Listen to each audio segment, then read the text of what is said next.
Y bien, estamos ahora con Luis Iberico, que es congresista de la Alianza por el Gran Cambio y es miembro de la Comisión de Defensa, ¿no? Así es.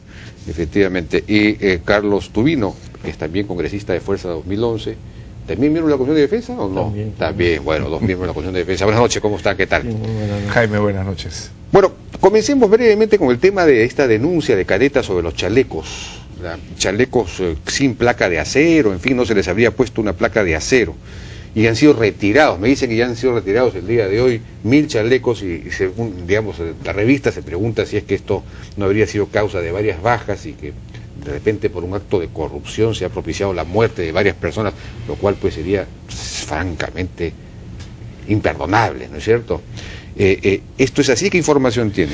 Bueno, para comenzar, la Comisión de Defensa ha nombrado un grupo que va a investigar en lo inmediato este tema tan sensible, sobre todo porque salta a la luz cuando se acaba de producir las bajas de estas personas. Claro. Se trata pues de chalecos especiales para resistir impactos de bala de fusiles, no de pistolas ni de revólveres, y por lo tanto tiene ese componente que es el que faltó. Ahora, a los chalecos, y en esto nos va a ilustrar más evidentemente el almirante Tubino, tienen usos para determinado tipo de tareas, ¿no? Yo también he tenido hasta la oportunidad de participar en muchas operaciones militares y dentro de la selva no se usan chalecos, ni siquiera los chalecos para las balas de pistola o de revólver, porque el chaleco resulta por el contrario contraproducente, dada la naturaleza de la selva, los desplazamientos. Pesa mucho, pues, ¿no? Pesa, dificulta los movimientos. Pero para otro, y un calor insoportable, ni cascos, ¿no? Eso se ve en la serie de combate, ¿no? Nosotros hasta ni carpas usábamos en las tareas que se hacían dentro de la selva.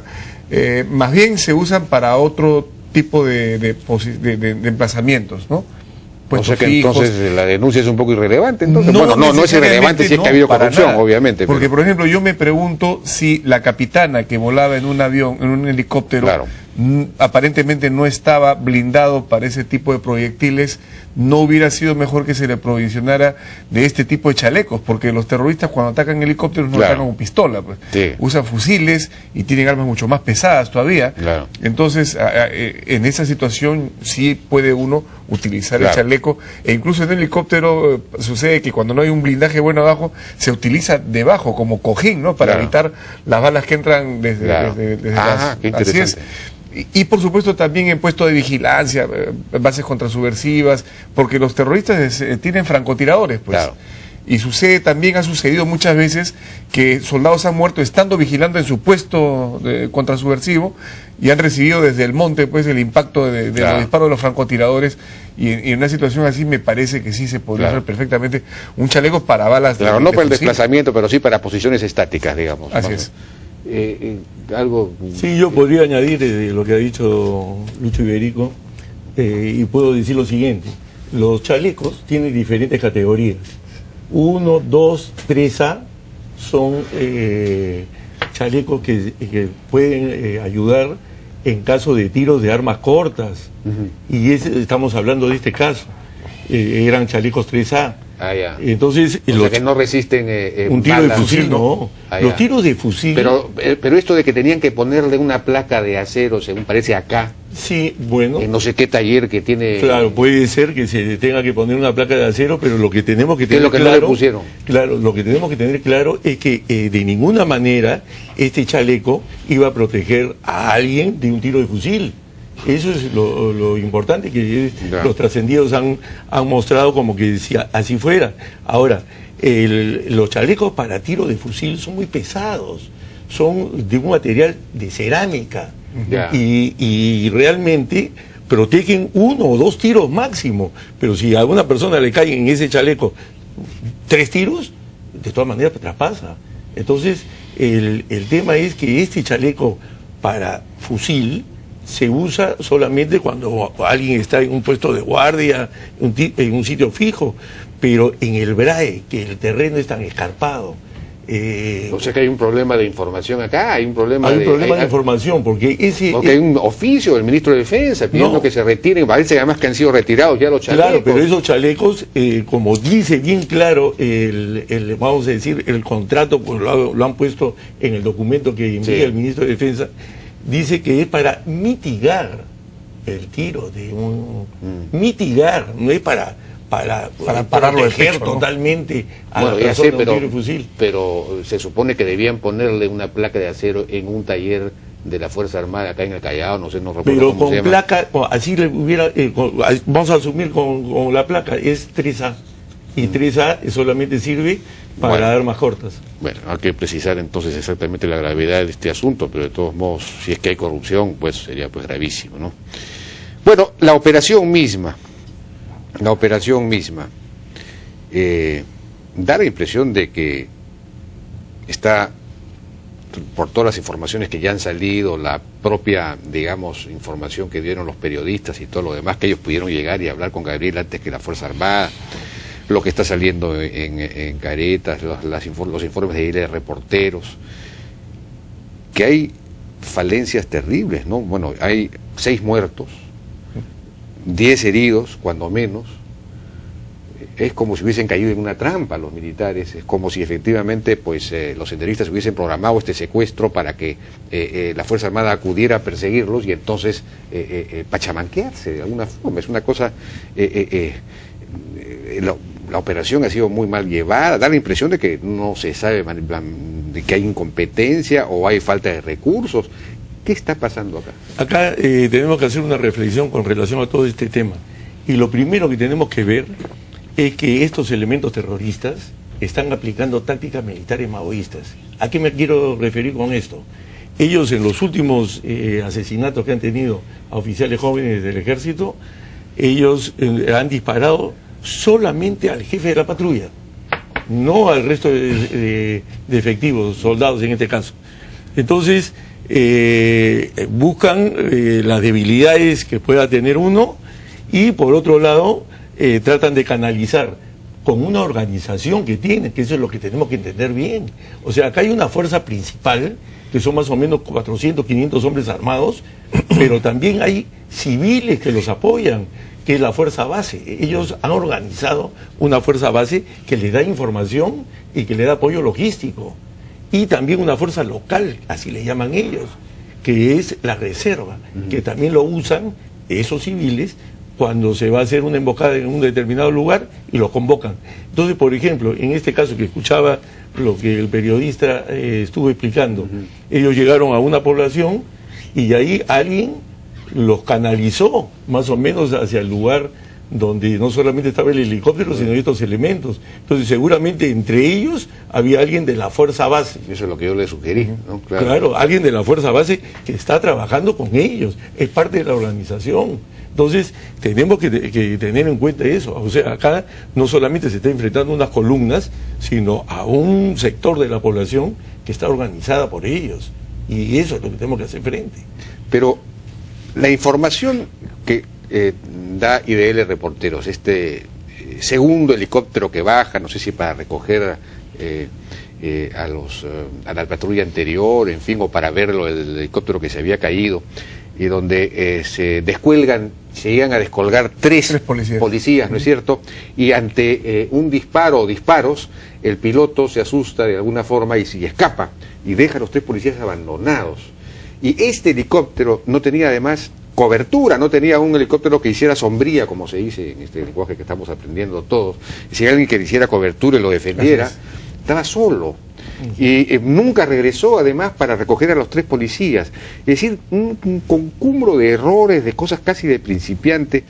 ¿Cómo pueden ocurrir esas cosas? Es algo que francamente no termino de comprender, porque primero que hemos tenido una experiencia de combate contra Sendero de muchos años y se ha combatido en el BRAE. El ejército, la marina, la propia policía tienen una experiencia que parecería nos hemos olvidado. Cuando Sendero ataca, evidentemente lo tiene todo planificado, tanto el ataque como también el repliegue, y a la hora del repliegue siempre coloca sus fuerzas de contención, porque saben que van a venir tras ellos.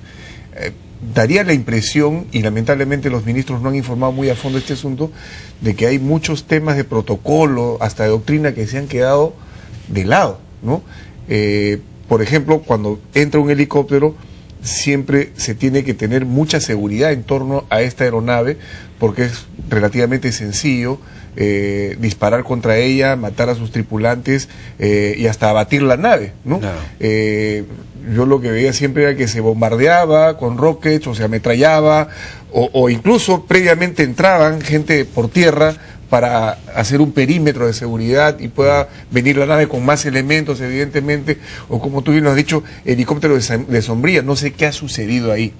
Ahora, hay que ver fríamente la situación por la cual el helicóptero se levanta apenas recibe los disparos. Evidentemente tú no le puedes entregar toda la carne a los terroristas, primero porque llevas hombres dentro del helicóptero, y segundo que para los terroristas es un botín fabuloso, porque además de los hombres están las armas. Claro. Recordemos que Sendero Luminoso en el Braille tiene cuanto menos 2 ametralladoras que usan los helicópteros de muy largo alcance, muy potentes, ¿no? Que ahí el error principal estuvo ahí en no tener a otro helicóptero de sombría. El error ha sido el sembrado, ¿no? Ya a la hora de que te atacan, pues de repente el oficial tuvo que salir y no hubo la capacidad de inmediato, no sé por qué, hay que estudiar cómo fue el escenario, de inmediatamente acudir a rescatar, a defender a esos policías que se quedaron ahí, ya sea con otras naves o sembrando a la gente en otro lugar para que entren por tierra, pero el hecho es que hay que ver qué sucede ahí, porque estas cosas terminan siempre afectando pues la moral de los policías, de los soldados. Y después hay el otro informe de esta patrulla o estas patrullas que regresan por el mismo lugar donde habían ido, creo, por la Rocha, y ahí es donde vuelan y hay una gran cantidad de heridos y muertos. Claro, acá yo quisiera añadir que un helicóptero es un pato sentado, es un blanco fácil, como bien lo ha dicho Lucho.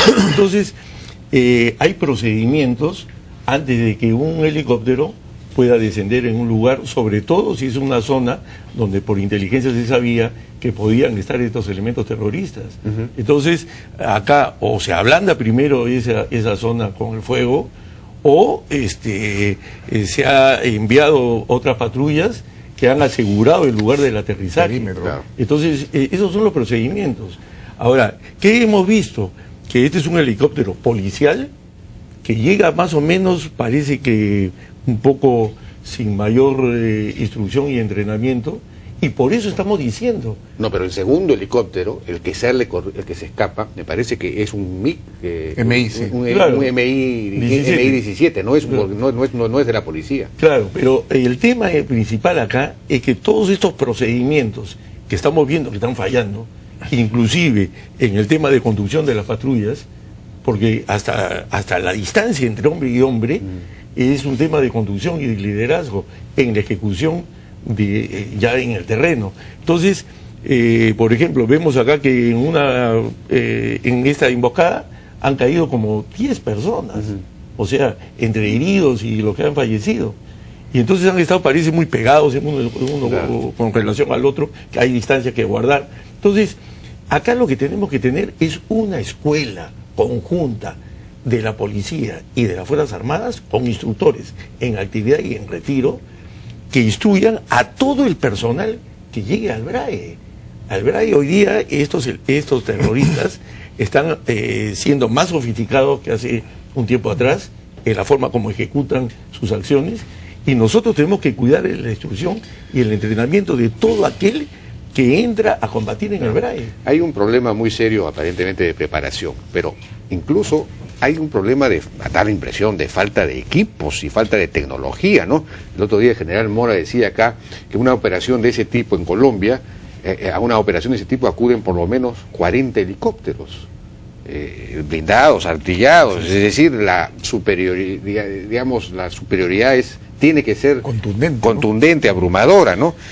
No pueden ir 6 o 7 helicópteros, los cuales 2 o 3 son de la policía, como usted claro, dice, sí, que no son ni siquiera, digamos, armados. Claro, acá hay un tema.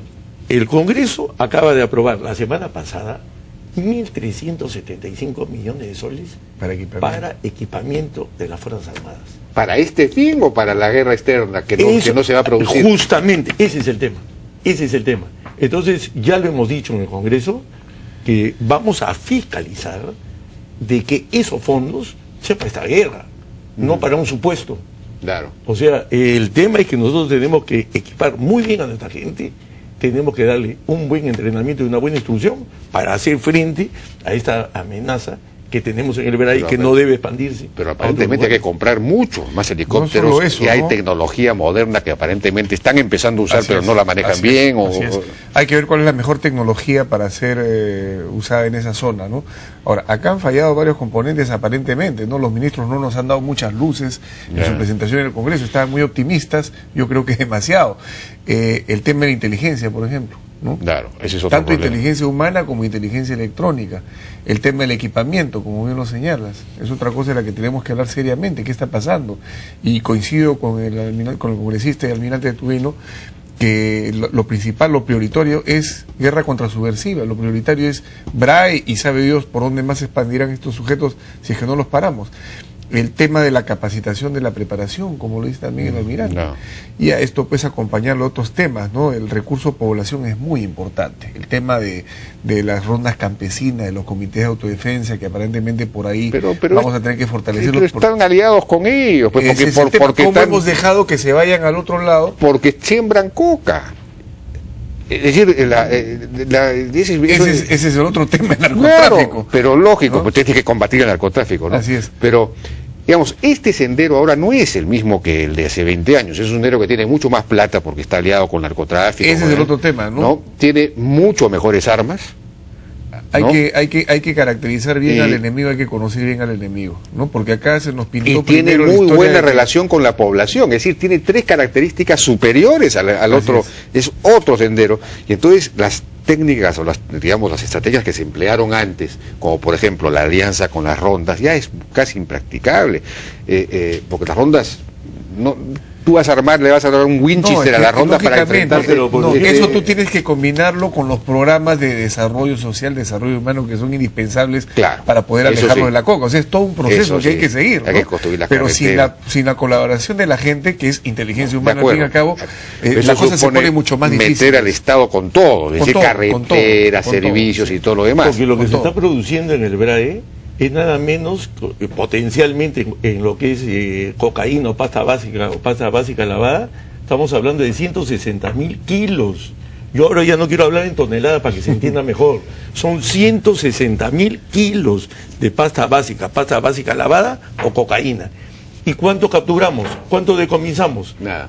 No, 10 kilos por acá, 20 kilos por allá, al final... Los insumos químicos siguen llegando. Por eso, Entonces hay que cortar, porque, digamos, este sendero Claro, es una construye... estrategia integral, pues. ¿Cuál es hay que identificar cuál es el objetivo de este grupo? ¿Es un objetivo político? ¿Es un objetivo de control? Están liberando territorios en alianza con el narcotráfico, con la minería ilegal, es decir, con la economía ilegal, ¿no? Así es.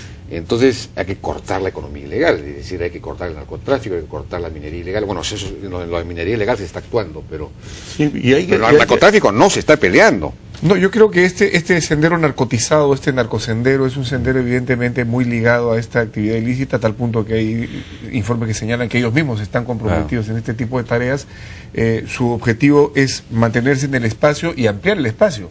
Porque así como en el Guayaga se ha avanzado, se está empezando a buscar otros territorios donde está empezando a crecer la coca también, ¿no? Y controlar las rutas comerciales. No veo que sea un sendero que busca la guerra popular prolongada del campo de la ciudad para tomar el poder e implementar una república y una democracia. Eso lo dicen, ¿no? Lo repiten porque se lo han aprendido 20 años atrás, pero no veo que sea por ahí. Pero sí quieren ampliar el control territorial, digamos, quieren ampliar. Quieren hacia, ¿no? No, Claro. y por otro lado, en este tema tenemos que usar todos los elementos que tiene el Estado en la zona. Yo al menos sigo afirmando que las Fuerzas Armadas tienen que participar en la lucha contra el narcotráfico. ¿Por qué? Porque tenemos 28 bases en la zona, una sola base de la Dinandro, que es en Palmapampa, y en esta escuela que estamos planteando, donde deben haber instructores de la policía y de las Fuerzas Armadas, ahí se le tendría que dar pues instrucción a las Fuerzas Armadas también para poder actuar y hacer un acta para decomiso de pasta básica sin ningún problema. O sea que tranquilamente los suboficiales y oficiales de las Fuerzas Armadas pueden contribuir activamente. Pero no lo pueden en el hacer, he decomiso. escuchado que sí lo pueden hacer en realidad. No lo hacen y no lo pueden, y en este momento no hay una decisión política. A mí el mismo ministro de Defensa me ha discutido sobre el tema, diciendo que constitucionalmente las Fuerzas Armadas no están permitidas por la Constitución, y yo la verdad que creo que sí, porque el artículo 137 de la Constitución habla de las zonas declaradas. ¿No ha planteado un proyecto de ley en esa línea? Sí, y no está ahorita en la Comisión de Constitución. Y de otro lado se habla de necesidad de proyectos de ley para mejorar la lucha contra el terrorismo, defender a los militares que, en fin, los temas vinculados a derechos humanos o a ese tipo de planteamientos no se están haciendo. Mira, Jaime, en el Congreso estamos con la predisposición a apoyar en todo al gobierno, y se lo hemos dicho a los ministros. Y creo que la actitud que ha tenido el Congreso y especialmente la oposición frente a estos hechos tan lamentables ha sido una actitud serena, sobria y entendiendo que por encima de todo están los intereses de la patria. Aquí no podemos estar tratando de capitalizar políticamente una desgracia como la que hemos vivido y hemos sido los primeros además en saludar al propio gobierno con la liberación de los rehenes. Cuenta con nosotros, pero también el gobierno tiene que cambiar ciertas actitudes. Los ministros los noté muy soberbios, muy triunfalistas, incluso llegaron y de frente con el pie en alto dijeron que ellos, gracias a ellos, se había roto la inercia en el BRAE, por lo tanto hasta sus propios compañeros de bancada, que son los de Perú Posible, les cayó por abajo. Entonces esta actitud no conduce a nada, ¿no? La información, obviamente hay información muy reservada que no se debe saber, pero hay otra información que evidentemente la ocultas y al día siguiente salen los periódicos. Y entonces, ¿esto qué te genera en la población? Hay un factor psicosocial en la defensa que también es muy importante, y es el soporte moral que tiene que recibir la población de estas Fuerzas Armadas. De acuerdo. No, efectivamente, y el tema que hay que corregir es sobre todo en el empleo táctico del personal. En el tema de inteligencia, tenemos que entender también que no estamos en el Guayaga, donde no vamos a infiltrar, es muy difícil infiltrar estas columnas, porque ellos preparan a sus combatientes desde niños, y entonces es un problema que hay que encararlo de acuerdo a lo que la situación demanda en el terreno. No habría que traer asistencia técnica colombiana, porque los colombianos han derrotado a las FARC, que eran mucho más peligrosas que este grupo, por lo menos mucho más grandes, más poderosas, pero era más o menos el mismo tipo de fenómeno. Entonces, que nos vengan a asesorar, porque este es un fenómeno distinto al Sendero que tuvimos antes. Pero por supuesto. Y quizás una alianza más fuerte con Estados Unidos para que también un poco más de apoyo en equipo. Lo que pasa es que tenemos que construir una sustancial ventaja tecnológica y tenemos que tener, ya que la inteligencia humana no es confiable en la zona, tenemos que tener inteligencia técnica, pero una inteligencia que hay que montarla como corresponde para poder actuar en el terreno. Bueno, pues es un tema importante que se ha convertido en, digamos, en tema casi número uno de la agenda nacional en este momento a raíz de los últimos hechos, ¿no? De modo tal que la Comisión de Defensa me imagino que va a tener mucho trabajo en este tema. Así es, estamos seguros. Bien, entonces Luis Iberico y Carlos Turbino, muchas gracias por su participación en la Hora N. Vamos a una pausa, regresamos vía telefónica con el viceministro de Minas, el señor Chino, por el asunto del minero atrapado en una mina. Regresamos.